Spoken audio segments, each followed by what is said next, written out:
So I'm Gina Carlson. I am a super duper senior here at Elmhurst. I'm a musical theater major and like a music minor, but it's more like music business minor, even though that doesn't really exist. Okay. But all the music classes I took were music business related, so I call it a music business minor.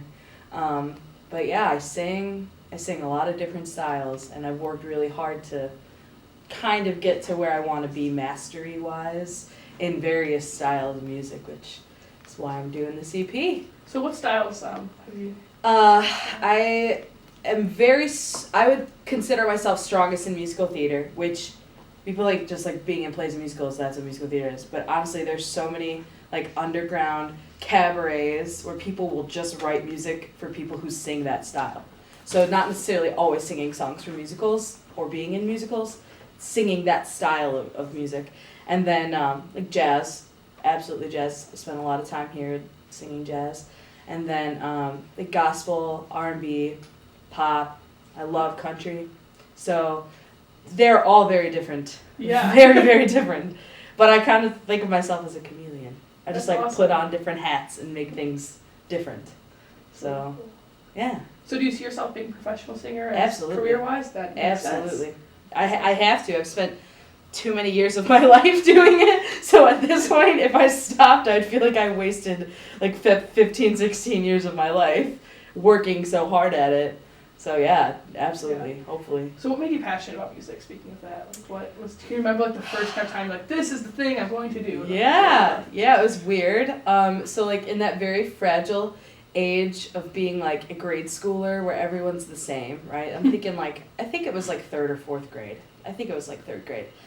Third grade, my music teacher at third grade wanted to start choir, and there was never one before the year I was there.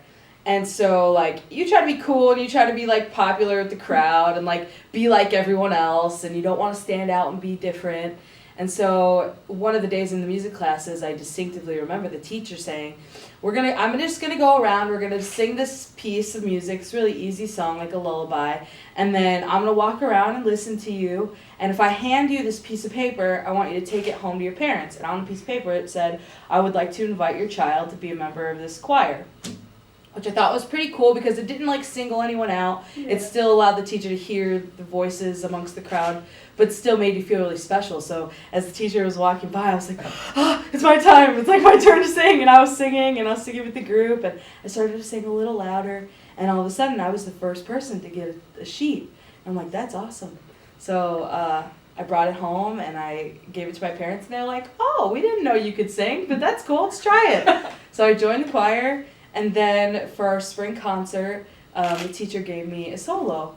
And it was the very first time I'd sung by myself, and it was at a big choral spring festival concert with all the kids. And I remember stepping onto the center of the stage, doing the solo, and people in the audience, parents, immediately shot their heads to my mom and my dad. They were like, whoa, she can really do this thing, and it's singing, and she can really do it. So my parents were like, awesome, let's try to foster this for you.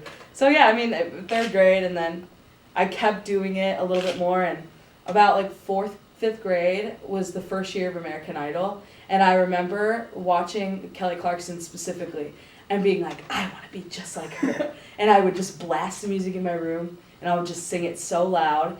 And one day, my parents were popping their head in my bedroom. And they popped their head in, they were looking, and then they shut the door. And I was still singing. And then all of a sudden, I see my mom pop her head in with her phone, and she was recording me in the bedroom, singing. Yeah, she was trying to be sneaky about it so I wouldn't stop doing it. But then, she sent it to all her friends, and she's like, look, she can do this thing, and it's cool. And yeah, so ever since then, man, third to fifth grade was a very unique time of learning what music was and singing all the time. And then I just didn't stop. I just did it every day. That's so cool. Yeah. So then, kind of fast forwarding to the EP coming out here. Yeah. So, could you tell us about, I know you kind of talked to me about it before we started recording, but what is it like making an EP? Kind of what made you decide to, why now? Yeah. Why is this the time? Well, I'm graduating. So the purpose for me this EP is it's a way to showcase the various things I've learned and the various things that I can do. And it's basically a job application in the form of music. Like, I have to, as a musician, go to bars, go to clubs, go to, you know, music management companies and say, this is what I can do. So this EP for me is a way to show people, not just friends and family who've already heard me sing 100 times, but show people who have no idea who I am because I'm a brand new face to the scene, and show them the things that I can do. So definitely it's like a jump starter, like a Kickstarter, no pun intended for Kickstarter, but like a kickstart into the career field that I'm entering. Like, it's the way to start. So Definitely. Where are you recording your EP at? that's in the works. Okay, it's cool. in the works. My producer, Shelly Bishop, is an alumni from this college. Oh, awesome. And she played in the jazz band for many, many years here, and a very talented saxophone player. And she has just a natural ear for shaping and molding music. So she works at Chicago Recording Company, which is like the biggest recording company in the Midwest. Wow. Famous people from all over the world come there to record. So we're looking at that. Hopefully, if I can, you know, raise the funds. It's very expensive. Recording is like a monster. And it's not just like the recording, it's the mixing and the mastering and what makes it special, and having, you know, the producers sit down and really like meld my tracks together and make a cohesive sound. So yeah, possibly Chicago Recording Company, that's kind of like top billing. And if not, you know, we have an awesome recording studio here on campus, so if it's possible, I would totally use our equipment and stuff to make something happen. So yeah. So for funding, I know you're using, I believe Kickstarter is what you're actually using, Yep. right? So how's that going? Kind of like you can plug yourself now. Yeah, no, it's really, it's been good. It's hard because everyone at this age, like all my peers and all my friends, are trying to do their own thing. Mm-hmm. And so it's really hard to get financial support, especially from college kids. Like, they just don't have money. So it's not like they don't want to, it's just they can't. And they're all trying to do their own thing and plug their own events, and it's been okay. I have to keep up with it. I constantly have to post it on social media. I have to keep the voice going. Otherwise, people don't know about it, and they pass through their news feed, and they're like, oh, okay, it's just another time when Gina's asking for money. So it's going. I think once I'm out of school and once, you know, the summer hits, I mean, we're trying to record in July so that we can release the EP like end of August, start of September. But I think once I'm out of school, it'll be a lot easier to keep plugging it and get it out there so people can donate. Definitely. And I have a pretty modest goal.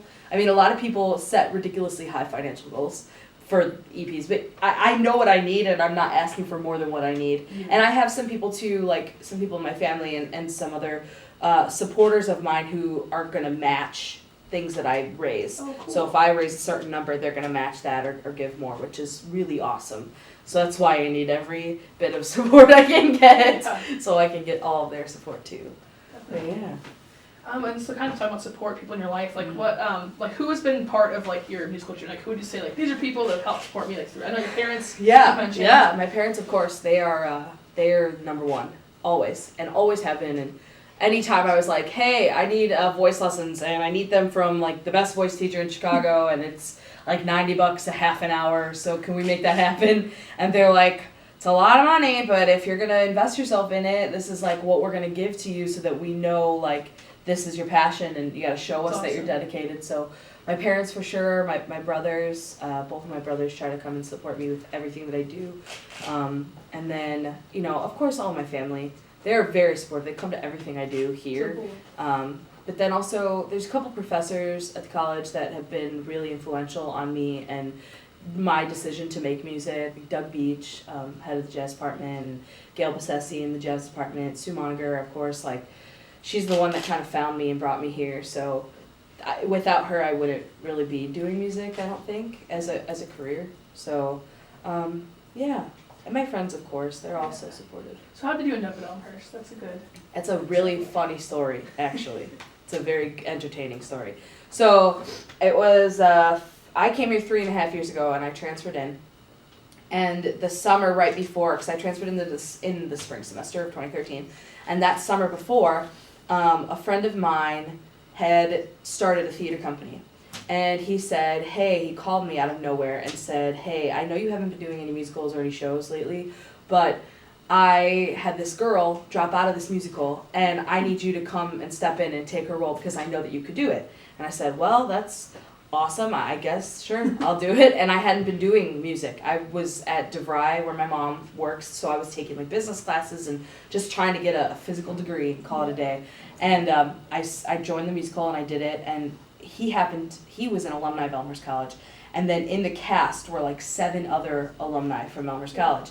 So of course they invited all of like the professors here and all of the teachers here and all like the big heads of all the departments to come out and see this show. But like I didn't care, I didn't go here, so like I didn't know them. So they were all freaking out at the show, and I remember sitting backstage, like it was opening night, and all of these teachers were here, Susan Moniger and Janice Pohl and Rick Arnold from the theater department. They had all come to support the show. And I remember sitting backstage and everyone was freaking out. They're like, oh my God, all the professors are here. I'm like, it's not a big deal, whatever, just go on to the show. So we went out to the show, and then afterwards, I was walking to my car in the parking lot, and Susan Monger literally grabbed my arm and was like, you're coming to Elmhurst College. And I was like, no, I'm good. Like, I'm good. Like, go to college. I'm like, I already go to school. Like, and I go to school for free because my mom teaches there. So I was like, if you can make it happen, like, for free or more than free, like, sure. I was like, whatever, yeah, I guess. And then 3 weeks later, she called me and was like, we're recruiting you, and we are going to give you a full scholarship, and we want you to come here because we think that you can influence other students, and we think that you're going to be a leader here, and we're really excited to see what you can do, and we want to see you leave this program having done that. So I transferred, and I was here, and it's been like the most crazy ride ever. Because when you get kind of recruited to come here, which it's weird, you don't really think of recruitment in the sense of like music, you think of it more like for sports. Sports, yeah. But I think of it as recruitment because I have to appreciate it that much more. I have to appreciate my education that much more because someone plucked me out of a crowd and said, we're expecting a lot from you.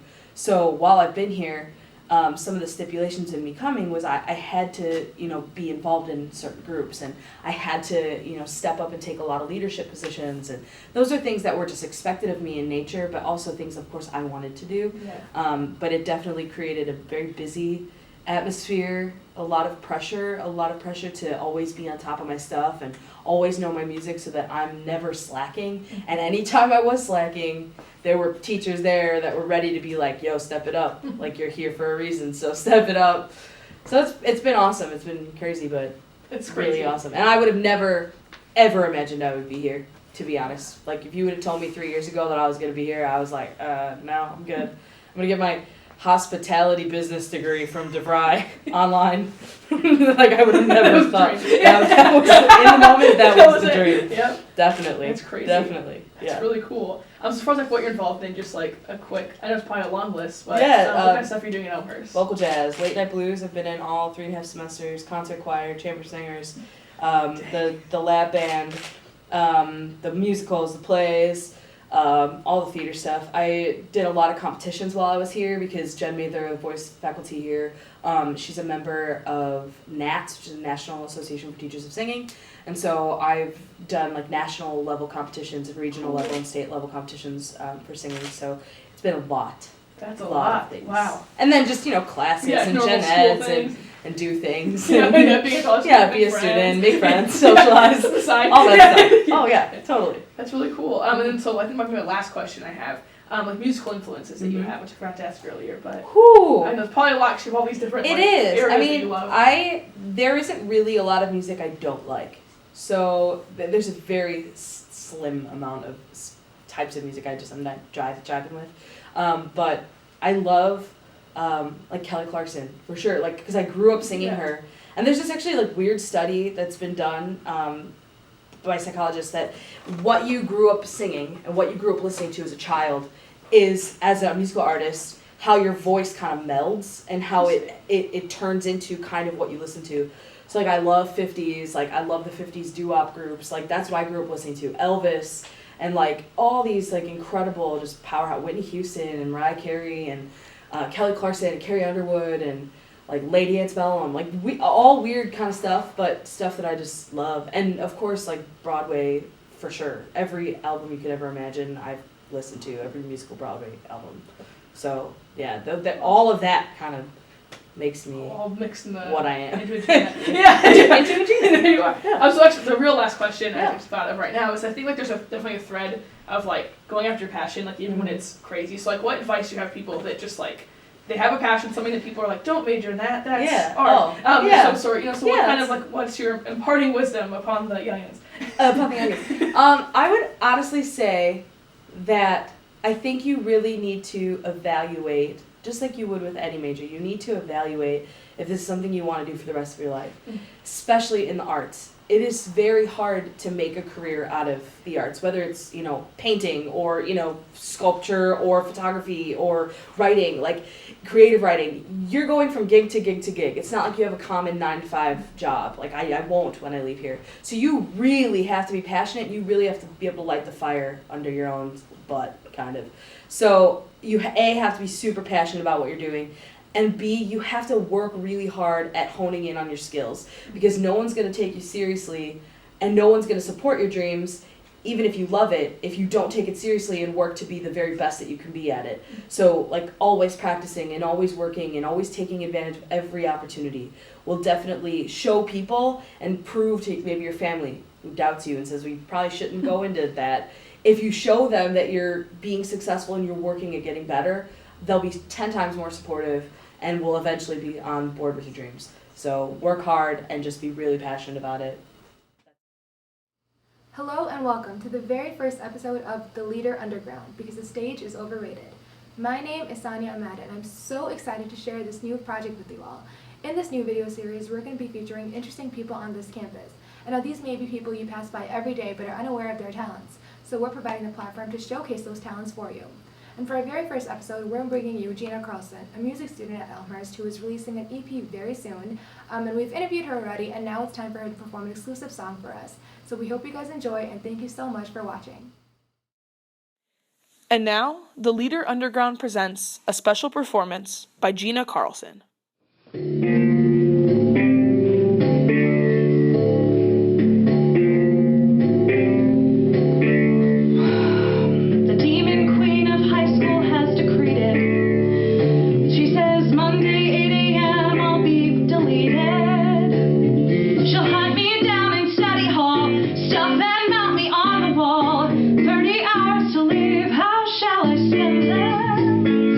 I don't have to stay and die like cattle.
Thank you.